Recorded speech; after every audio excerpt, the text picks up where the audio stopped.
حیات کا نام آ گیا تو میں ایک بات صفائی سے کہتا ہوں آپ سے کہ یہاں کے ہر طالب علم کے لیے ضروری ہے کہ وہ داڑھی رکھے.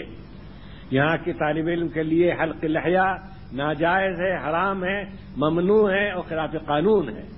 اور یہاں کے طالب علم کے لیے کسی طرح یہ بات زیبا نہیں کہ وہ لباس اختیار کرے جس سے یہ شبہ ہو کہ یہ کالج کا طالب علم ہے، یونیورسٹی کا طالب علم ہے یا کسی عربی مدرسے کا طالب علم ہے.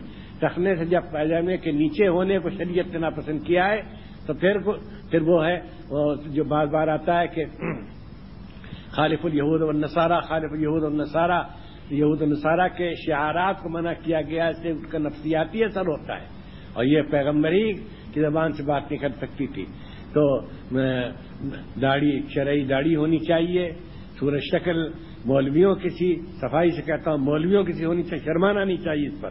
اور کسی مولوی کو اب شرمانے کی ضرورت نہیں ہے، اس لیے کہ ہمارے سامنے ہم انگریزی دانوں کے، ماہرین کے، یورپ امریکہ سے واپس آنے والوں کے، برسوں وہاں زندگی گزارنے والوں کے، اور جو ان میں اسپیشلسٹ اور بڑے بڑے وہ باکمال ہیں، ان کے مطالعے، ان کے علم، ان کے فہم، ان کی تحقیق، ان کے کردار، ان کے اخلاق کے وہ نمونے ہمارے سامنے آ چکے ہیں کہ بالکل روب ان کا اٹھ گیا ہے. سب دھوکہ ہے، کوئی ہم پر ان کو تفوق حاصل نہیں ہے. آپ اپنے فن میں کمال پیدا کریں تو آپ دیکھیں گے کہ آپ یورپ جائیں گے تو وہاں آپ کا احترام. ہم نے وہاں کے بڑے مشرقین سے باتیں کی ہیں، انہوں نے بہت توجہ سے ہماری باتیں سنی ہیں. اذان ہو رہی کیا؟ تو بس ایک بات یہ کہنا ہے کہ اس میں شرمانے کی بالکل ضرورت نہیں ہے. ہم آپ صاف کہتے ہیں کہ یہاں آپ رہیں تو آپ یہاں عالموں کی شکل اختیار کریں، اپنے استادوں کی تقلید کریں اور علماء ربانی کی تقلید کریں اور بالکل اس سے نہ شرمائیں. اور آپ کو تمام شرعی حدود اور محظورات کا پورا خیال رکھنا چاہیے. اور کم سے کم اس کی اجازت بالکل نہیں ہے کہ آپ یہاں رہ کر آزادی کے ساتھ داڑھی منڈائیں اور بالکل اسکول کے ایک طالب علم معلوم ہو اور اس طرح لباس آپ پہنے، کوٹ پتلون پہنے. یہ اس کی یہاں اجازت نہیں دی جا سکتی اور یہ کسی معنی میں بھی آپ کے لیے مفید نہیں ہے.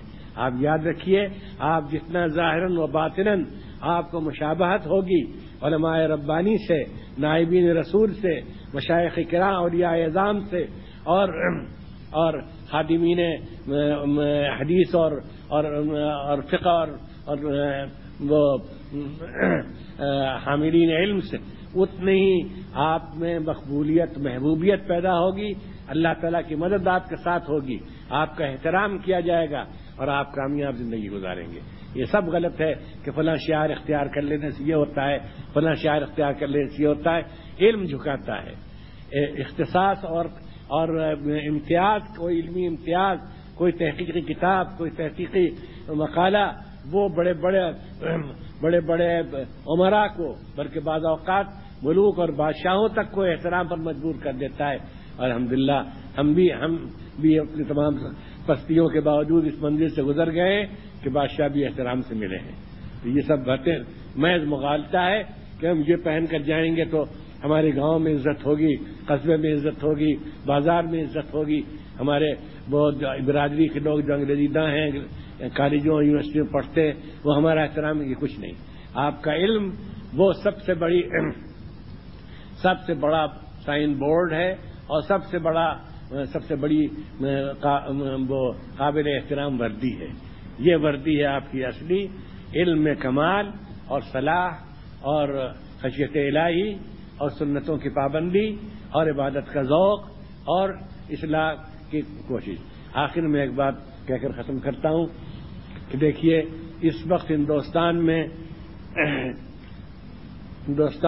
ایک ایسا دور آیا ہے جو ہمارے علم میں اس سے پہلے کبھی نہیں آیا. دور اکبری کو کسی قدر مشابہت ہے لیکن دور اکبری بھی اس درجے میں خطرناک نہیں تھا یہ دور ہے جو اب چل رہا ہے. وہ یہ کہ اس وقت اکثریت نے یہ طے کر لیا ہے کہ اس ملک کو اسپین بنا کر رہیں گے. وہ یعنی اس میں مسلمان رہیں گے لیکن اپنے تمام ملی تشخصات کو چھوڑ کر وہ یعنی ابھی زبان پر یہ بات نہیں آئی لیکن ہمیں معلوم ہے، ہمیں ایسے لوگوں سے ملنا ہوتا ہے کہ اذانیں بھی زور سے نہ ہوں. لاؤڈ اسپیکر تو خیر الگ چیز ہے، وہ کوئی مصنون چیز نہیں. اذانیں بھی زور سے نہ ہوں. مسجدوں مسجدوں کی کثرت بھی اور مسجدوں کا جائے وقوع بھی اور مسجدوں کا وجود بھی خطرے میں ہے. اور بابری مسجد کے ساتھ جو واقعات پیش آیا اس نے اس کے لیے راستہ کھول دیا ہے. اور وہ ہندو صاف ہندو اخبار نویس اور کالم نگار اور ان کے ذرا سوچنے سمجھنے والے انگریزی اخباروں میں جو مضامین نکل رہے ہیں ہندی اخباروں میں ان میں صاف یہ ہے کہ یہاں مسلمانوں کو بالکل ہندو بن کر رہنا ہوگا, ہندوستانی بن کر رہنا ہوگا. یہاں مسلمان بن کر رہنے کی گنجائش اب نہیں ہوگی. وہ لباس میں